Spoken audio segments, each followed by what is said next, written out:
Welcome to the Chris Hatcher Show, presented by Coca-Cola. I'm your host, Kevin Blackwell, and of course, each week I'm joined by Samford head football coach Chris Hatcher. This past Saturday night, the Bulldogs stepped out of conference to play Alabama A&M and had a great victory, 55-21 over the visiting Bulldogs. And Coach, let me just first say, with the enhancements to Samford Stadium, a night game, it was an electric atmosphere. Well, it was one of the best that I've been a part of in my 4+ years as the head coach here at Samford. Want to give a great shout out to all of our fans, but especially our students. We had a great student crowd. They were engaged. They stayed almost, to the very, very end there. And I tell you what, you guys don't realize how much that keeps our guys pepped up and excited. And then we had just our fan base in general was awesome. The new scoreboard was electric. And then, of course, Alabama A&M brought a great crowd, and, with their band and everybody. It was just a great opening night, and I believe it's one of the largest, if not the largest, home opening crowd we've had at Samford University in a long, long time. Yep. And our fans need to understand, too, is every home game, we have a lot of potential recruits, prospects with their families that show up.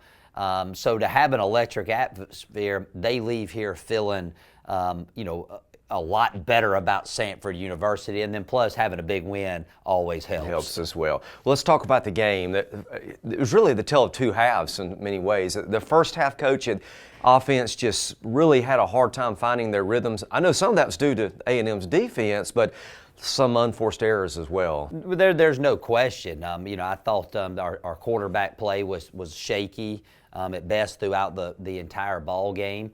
We dropped a lot of passes. We turned the ball over. Not one of our better outputs on a consistent basis from our offense. However, we were able to run the ball effectively throughout the course of the game, especially in the third quarter when we had the really long drive that ended with a field goal late. And we had a good 2-minute drive there at the end of the half that stretched our lead to where it was a little more comfortable. But fortunate for us, our defense, we bent at times, but we never broke. Defense and then our return game on our punt return team with Montreal Washington, that crew, gave the offense great field position. We were able to punch a few of them in there.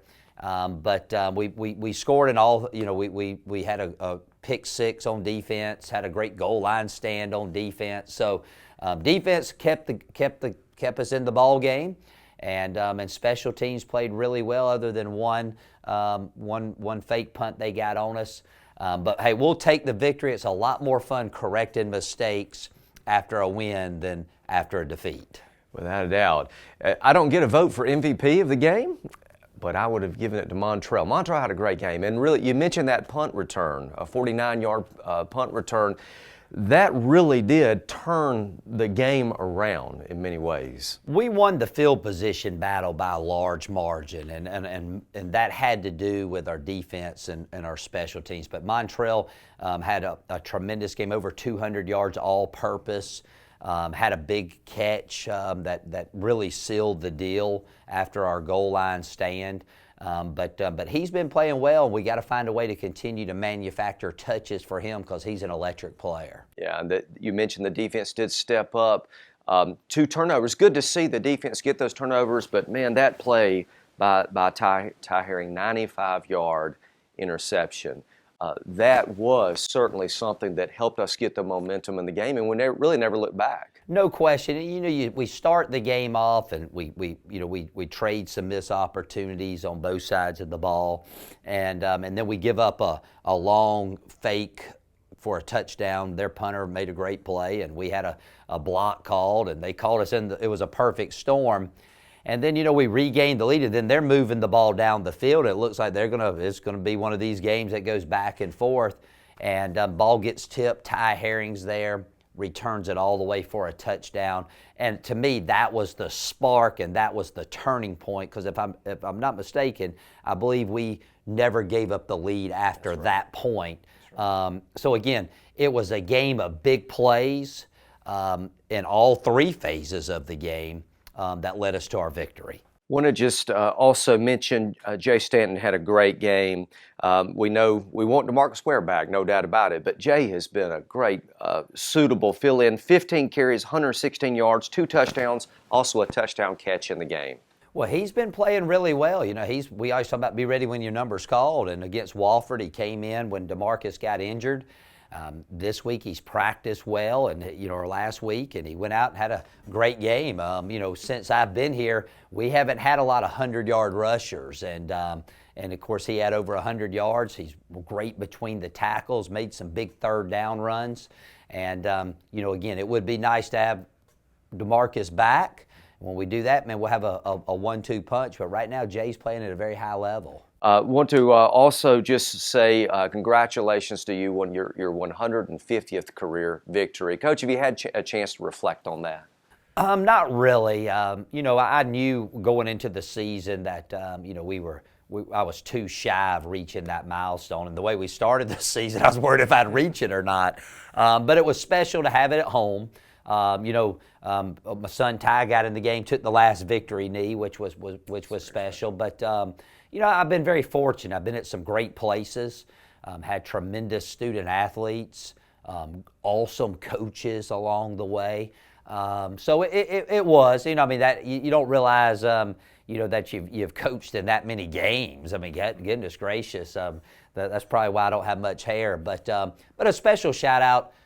One coach, Sean Bostic, our offensive line coach, has been with me for all 150. So he presented the game ball to me, but he didn't know that I had one to present to him too. So it was special sharing that moment with a guy who's been with you for 19 plus years. Well, let's go ahead and look ahead to this Saturday. Of course, we jump back into conference play, and it's doesn't get any easier for us as we have the Citadel coming to Cyber Stadium this Saturday with a 2 p.m. kickoff. Coach, you look at the Citadel, ranked number 25th.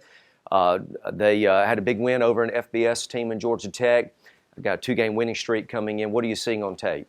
Well, they're the traditional Citadel team that has been so good over these past couple years. They've won the conference championship a couple times, been to the playoffs. They're a very physical football team. They run the option as good as anybody, and they run it different than everybody else. If you ever watch Army on TV where they just line up and mash you, that's their style of play. They try to wear you down, and last season we went in halftime with a good lead, and then they ended up coming back and beating us and kept us out of the conference championship hunt.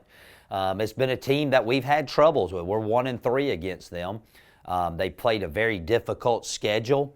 But they went on the road and beat Georgia Tech, which is beating a Power 5 opponent is difficult for Power 5 teams, more or less an FCS team. So tremendous respect for the way they play the game and the way they operate their football team. So we're going to need a big crowd. We're going to need to do a great job of forcing them into negative plays. And then usually when you play a team like this, they milk the clock. You don't get as many possessions. So offensively, we got to take advantage of the opportunities when they arise.